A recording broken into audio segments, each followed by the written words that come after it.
आज है the 48 law of power का लॉ नंबर 22। लॉ नंबर 22 कहता है, थोड़ा देर रुक जाओ। लॉ नंबर 22 कहता है, समर्पण की चाल का प्रयोग करें, कमजोरी को शक्ति में बदले। इसका विचार है, जब आप कमजोर हो तो सम्मान के लिए कभी न लड़े। इसके बजाय समर्पण की बिल्कुल इसके बजाय समर्पण करने का विकल्प चुनें। समर्पण से आपको दोबारा उठकर खड़े होने का समय मिल जाता है। इससे आपको अपने विजेता शत्रु को सताने और परेशान करने का समय मिल जाता है। इससे आपको उसकी शक्ति के घटने का इंतजार करने का समय मिल जाता है। उसे युद्ध में जीतने ना दे, इससे पहले ही उसके सामने समर्पण कर दे। दूसरा गाल आगे करके आप उसे परेशान और विचलित कर दे। समर्पण का प्रयोग शक्ति के औजार के रूप में करें। अब है शक्ति के कुंजी। शक्ति के क्षेत्र में हम अक्सर इस कारण मुश्किल में फंस जाते हैं क्योंकि हम अपने दुश्मनों की चालों पर ज़रूरत से ज़्यादा प्रक्रिया दे देते हैं। इस अति प्रतिक्रिया की वजह से ऐसी समस्याएं उत्पन्न हो जाती है जिनमें हम बच सकते हैं। इसकी इसकी उतनी ही तीव्र प्रतिक्रिया भी होती है इसकी इतनी ही तीव्र प्रतिक्रिया भी होती है क्योंकि तब हमारा दुश्मन भी अति प्रतिक्रिया करता है। हमारी पहली इच्छा हमेशा प्रतिक्रिया करने की होती है। जब हम पर आक्रमण होता है तो हमारे मन में भी पलटकर आक्रमण करने की इच्छा होती है।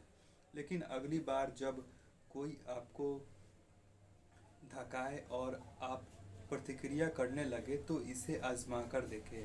विरोध ना करें या पलटकर हमला ना करें, बल्कि समर्पण कर दे। दूसरा गाल भी आगे कर दे, झुक जाए। आप पाएंगे कि इससे अक्सर आपके शत्रुओं का व्यवहार अनिश्चित हो जाता है। ये उम्मीद कर रहे थे कि आप पलटकर वार करेंगे, शक्ति से प्रतिक्रिया करें।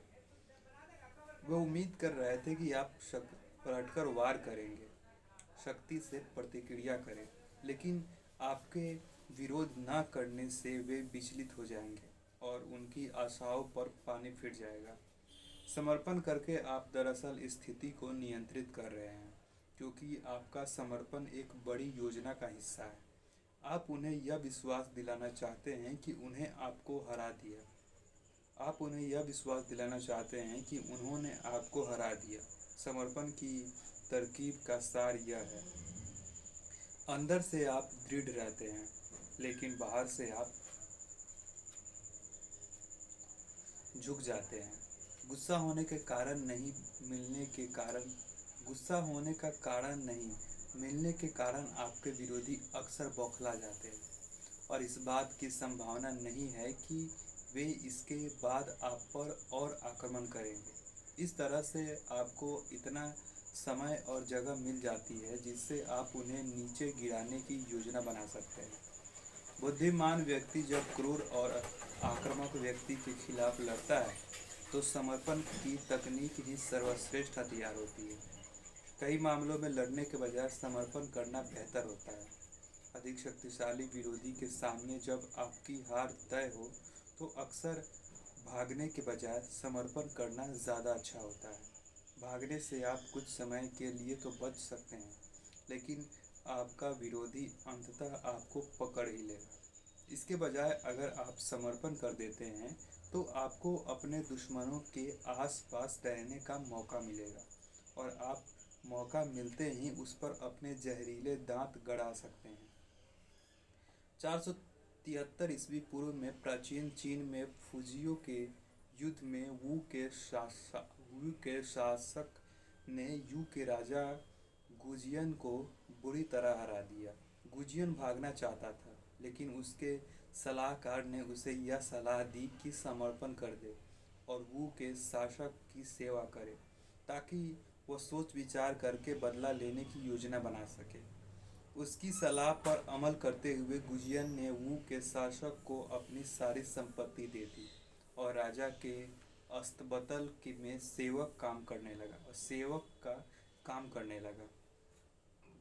3 साल बाद तक 3 साल बाद 3 साल तक वह वू के शासक के सामने झुकता रहा। आखिरकार वू के शासक को उसकी वफादारी पर भरोसा हो गया और उसने उसे घर लौटने की इजाज़त दे दी।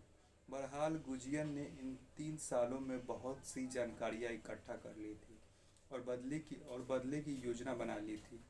जब वू राज्य में भयंकर सूखा पड़ा और आंतरिक उथल पुथल के कारण राज्य कमज़ोर पड़ गया, तो गुजियन ने सेना इकट्ठा कर ली और वू पर हमला करके उसे आसानी से जीत लिया। समर्पण में शक्ति होती है। इससे आपको ज़बरदस्त प्रतिशोध की योजना बनाने का समय मिल जाता है। अगर गुजियन भाग गया होता तो उसे यह मौका कभी नहीं मिलता। शक्ति हमेशा परिवर्तनशील होती है। चूँकि इस खेल की प्रकृति ही शक्ति और संघर्षमयी है, इसीलिए शक्तिशाली लोग अंततः नीचे की तरफ आते हैं। अगर आप पाएं कि आप अस्थायी तौर पर कमज़ोर हो गए हैं, तो दोबारा शक्तिशाली बनने के लिए समर्पण की तकनीक आदर्श है। यह तकनीक आपकी महत्वाकांक्षा को छिपा देती है। यह आपको धैर्य और आत्मनियंत्रण भी सिखाती है, जो खेल के प्रमुख गुण हैं। इसके अलावा इसके कारण आप अपने विरोधी के अकस्मात पतन का फ़ायदा उठाने की सर्वश्रेष्ठ स्थिति में रहते हैं। अगर आप भाग जाते हैं या पलटकर लड़ते हैं, तो लंबे समय में आप नहीं जीत सकते।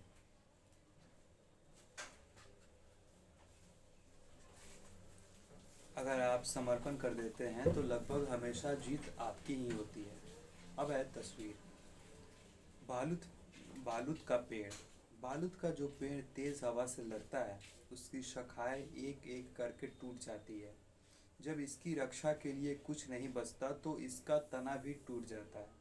दूसरी ओर बालूत को जो पेड़ झुकाता है, वो ज़्यादा समय तक जिंदा रहता है। उसका तना ज़्यादा चौड़ा होता है, उसकी जड़ें ज़्यादा गहरी होती है और ज़्यादा शक्तिशाली होता है। अब विशेषज्ञों की राय। तुमने यह कहावत सुनी होगी, आँख के बदले आँख, दांत के बदले दांत। लेकिन मैं तुमसे कहता हूँ कि तुम बुराई का प्रतिरोध मत करो, बल्कि जो तुम्हारे दाएं गाल पर मारे, उसकी तरफ बायां गाल कर दो। और अगर कोई आदमी तुम पर मुकदमा करके तुम्हारा कोट ले ले, तो तुम उसे अपना दुशाला भी दे दो। अगर और अगर कोई तुम्हें 1 मील चलने के लिए मजबूर करे, तो तुम 2 मील तक चलो। ये था आज का नियम नंबर 22। आई होप कि नियम नंबर 22 अच्छे सुनोगे। मिलते हैं नेक्स्ट वीडियो में, तब तक देख रहिए मॉग मैन, देखते रहिए एंड